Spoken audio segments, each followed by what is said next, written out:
Hi guys, welcome back to FX Weekly Analysis. सो आप देख सकते हैं एनजीडी यूएसडी में हमने बुलिश ट्रेंड लाइन को ब्रेक किया है। फिर जो सपोर्ट एरिया थी उसे हमने रिटेस्ट करके दोबारा फॉल आई है। So to keep things very simple,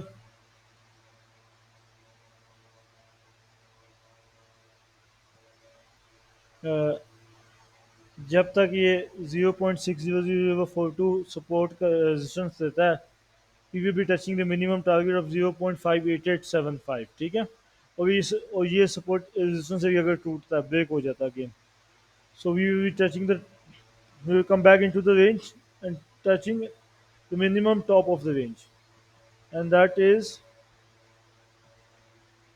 0.60669.